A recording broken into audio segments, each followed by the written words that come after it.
Well, Jeromey had a tough loss today. It just felt like they got that buff in the first quarter, were able to carry it through for the rest of the game. Yeah, look, I thought they controlled. Look, today was around a territory battle, wasn't it? Like, it was that wet and slippery. You know, and they controlled that area of the game. Like the contested ball numbers, stoppage stuff after quarter time was okay from us in terms of total numbers. In the first quarter, we got annihilated. They put scoreboard pressure on. But I just thought the contested ball at stoppage and around the ground, they just smashed us all over the ground. And we probably ran into the two best inside mids in the comp. Jeromey Harper and Fletcher Seymour were outstanding. I was just chatting to Mitchy. They had 22 clearance wins between them.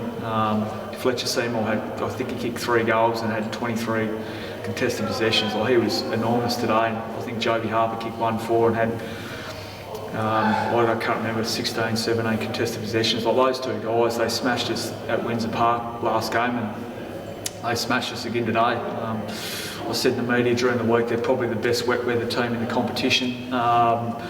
We've had them twice in the wet and they've brained us twice, so look, full credit to them. Can't take anything away. Their backs were against the wall after 2 losses, one to North Hobart, one to North Launceston. They came out extremely hungry early and they showed us how to play in the wet. I know you highlighted, as you said during the week, that the good contested side, were you worried considering the conditions and the fact that they had some bigger, more mature players? Yeah, well, yeah, and it's not just their strength around the ball, it's their strength on every line in terms of, you know, some of their guys that are younger players, have been in the development for a couple of years and they're solid. They are extremely good in the wet. You know, we probably haven't played too much wet weather footy, but we've run into Launceston twice. We played a pretty wet game down the Tigers, I think, but it was a slippery night. But look, they're an outstanding team. They've got a bit of a bogey team in North Launceston, but other than that, they've beaten everyone else. So their best footy in September is going to be really hard to beat, especially if it's wet. I felt like he had a bit of momentum heading into half-time. He got the last 2 goals in a row. Were you a bit disappointed that they were able to quickly get the game back on their terms? Yeah, I was a little bit disappointed. Look, the feeling through the second half of the second quarter was really good. I thought we had control of the game. We started to win the territory battle. Our smaller forwards started to look dangerous. However, that was probably the only 15 minutes the game would run. You know, the feeling in the rooms at half-time, really good. They were really buoyant. You know, I thought we were going to really challenge through the second half. But to Launceston's credit, they got dirty, got the ball forward. You know, they were able to maintain the possession after the stoppage. So they'd win the stoppage, and when they surged it forward, they'd then win that next possession and they'd surge it forward again. So they were getting field position on us. Whereas when we won a stoppage, we'd surge it forward. We'd lose that possession, so we couldn't make the most of our stoppage wins. So, look, that's something we need to have a look at because it's affected us twice in the wet this year. Now, one, yeah, of course, it's body size, but 2 is we need to be a little bit smarter with our ball use, and our forwards need to be better when they're outnumbered at being able to hold the ball in there. So, look, really disappointing loss. Like, we played some fantastic footy last week and we sort of harped all week on about, you know, we've got to bring, you know, aggression to contest and we've got to bring the want for the contest this week and back it up. We weren't able to do that today. That can happen with young teams, but we have to take ownership of it and we have to make sure we fix it this week at training on Monday night. We review it. We train hard Tuesday and Thursday and we make sure we go down to the Twin Ovals really aggressive and bounce back from today because it was a really disappointing result.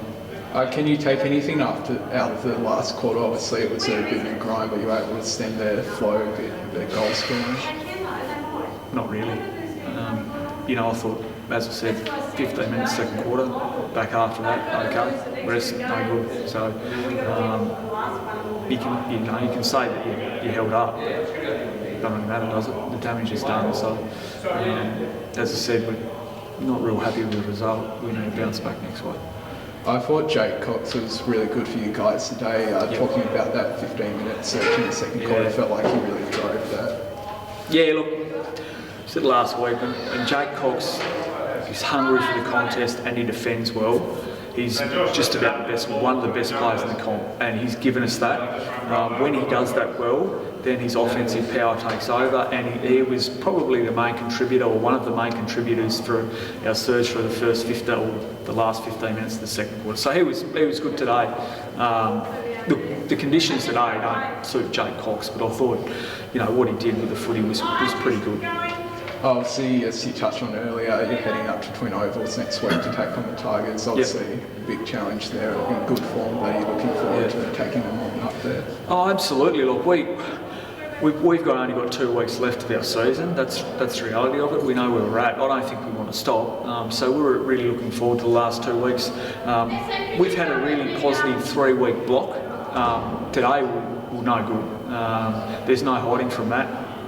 One, from myself as a coach and a player, I was really disappointing, and it was probably all the way through our 22. I thought James Holmes battled really hard today across half back, and I reckon he could hold his head up high as our vice captain. I thought Brady did some good stuff today, and Jake flashed in and out of the game, and there were some other guys that did as well. But ultimately, we didn't have many players that contributed enough today across the 22. So look, we've got 2 weeks left.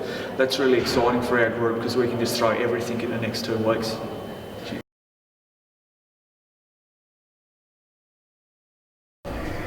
Well, Mitch, pretty comprehensive win today. You must be pretty happy to bounce back after those 2 losses in a row before. Yeah, it was a pretty strong performance. I thought from the get-go the boys were on, and we started winning the ball at the stoppage and getting it inside 50, and we hit the scoreboard pretty heavily in the first half, and we were able to keep Clarence goalless in the second half, which is really pleasing. You must be really pleased with the first and third quarters. You just really packed on the goals and made it a pretty big margin in the end. Yeah, our boys around the footy did a great job. Hamish led him in the ruck, was pretty dominant today. Fletcher Seymour continues his good form, and Jeromey Harper led from the front as the captain. I thought those three were really strong for us around the footy, and they won an enormous amount of clearances and it got the ball going our way. You must also be really pleased with the forward line, especially Alec Wright just really stood up in the wet in the harsh conditions. I think he kicked 4 goals in the end. Yeah, he did. Alec is a very good player. He's only a young man, he's only 18 years old, but he's got an enormous upside, and he's the future of the footy club. So it was nice for him to play with some freedom today without me there, and it was very, very strong. Also, you touched on it earlier, but you must be pleased with the back line to restrict them to just 4 goals and none in the second half is a really good effort from them. Yeah, it was testament to our midfield's work around the ball that went inside 50, and then when the ball did go in, our backs cleaned up really well, and they've done a great job all year. Miller Hodge has been sensational back there, Jake Smith, Ryan Tyrrell. They've done a fantastic amount of work all season. They're all young boys, Jack Tuthill as well. I can't be more pleased with the work that they do. Obviously you didn't play today. Do you have an update on when you reckon you might be back? Yeah, I'll play next game. I've had a bit of a niggling knee for the last couple of weeks, and with the bye next week it's a good opportunity just to have some time off it, and with a result like that it sort of makes it a little bit more worthwhile. But we've got a lot of upside in our team, and we're not reliant on any one individual. We had a few players knocked around today, and we just had to keep soldiering on. It looked like Dylan Riley and Tim Bristow went down during the course of the game. Do you have any updates on when they might be back as well? Yeah, Dill was a bit tight, and he hasn't done a pre-season, so we erred on the side of caution with him. And Timmy was knocked out, which was pretty disappointing. There wasn't a free kick paid. We're protecting players, putting their head over the ball, and he gets knocked out with a big lump on his head and it's play on. It's pretty frustrating and disappointing. So he was ruled out of the game really early into the second quarter. So it made Fletcher and Joby's work around the ball even more important for us.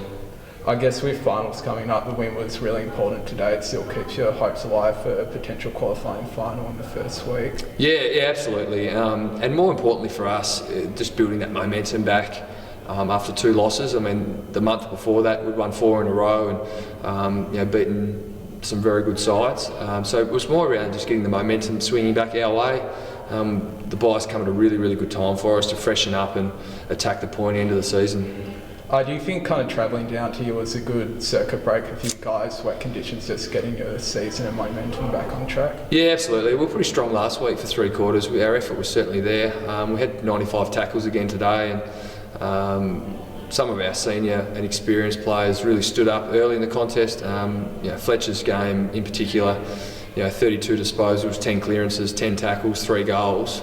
It's a pretty elite performance at this level of footy. And you have the Tigers after the bye at home. Obviously a pretty big clash, especially since you could be meeting them in the finals when they roll around. Yeah, I mean, we won't look too far ahead just yet. We'll review this game. We'll look forward to having a bye and a bit of a regenerating period. We've got some sore boys from today. They cracked in pretty hard, and then we'll turn our attention to the Tigers and see what that last game means for us.